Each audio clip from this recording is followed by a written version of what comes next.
support of the private member's motion moved by the member for Everton, and in doing so I condemn the Labor government for its failed economic record of more taxes, increased debt and high unemployment.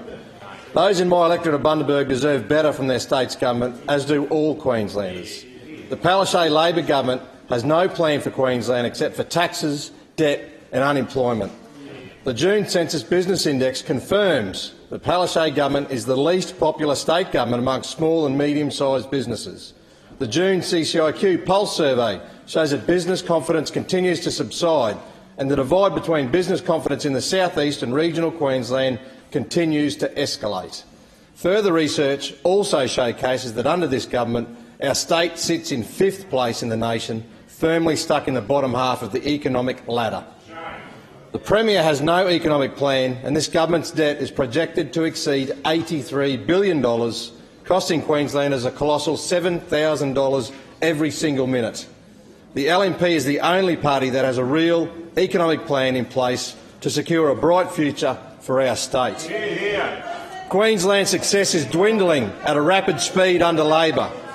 We have the worst unemployment rate in the country, sitting at 6.4% seasonally adjusted, with 170,000 residents currently without work. We also have the lowest economic growth of any state in the country over the last quarter, sitting at just 0.1%. Once upon a time we had the highest, but Labor is now causing our economy to grind to a halt. The national unemployment rate may have gone down, but this government managed to buck the trend and get Queensland unemployment to increase. In this financial year alone, Labor will steal $2.25 billion straight from the pockets of hard-working Queenslanders, many of whom already struggle to make ends meet. This money goes straight to paying for Labor's 5 unnecessary new taxes. When announced, the government claimed these new taxes wouldn't hurt Queensland mums and dads, but it does exactly that.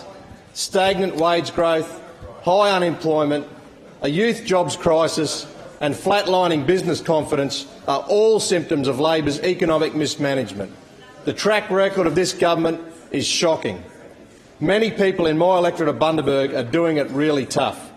We have a high number of retirees and small business owners who call Bundy home, and the cost of living and the struggle to gain employment are concerns I hear on a daily basis.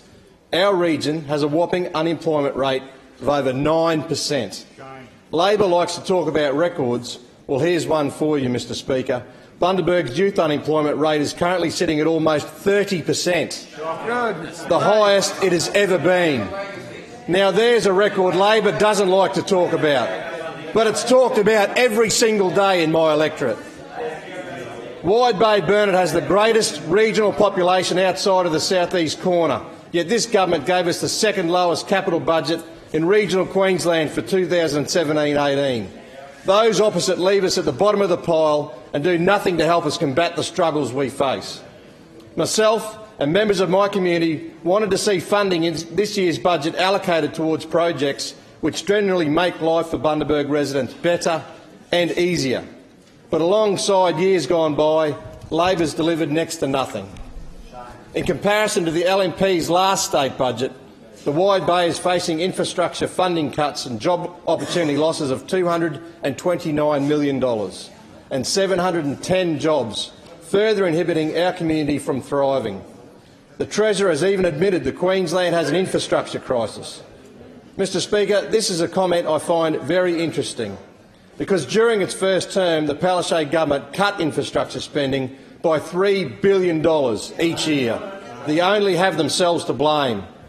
And not only does this government have no economic plan, those opposite seem to think the billions of dollars of crippling debt will simply just go away. And, Mr Speaker, this government also failed to implement any projects in Bundaberg that are lowering our unemployment rates. I put my name forward as a candidate in the 2017 state election because I wanted to see Bundaberg flourish. I want Bundy residents to have an exciting future, full of growth and new opportunities.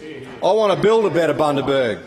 I stand here in this House on behalf of the people of Bundaberg as their voice and their representative. I know what our community needs, and I'll continue to fight for that. The LNP is the only party that has the critical needs of Queenslanders ranked as their #1 priority, and that is why I support this private member's motion before us here this evening. I call the member for Thuringowa. Thank you, Mr Speaker, and I rise to oppose the motion.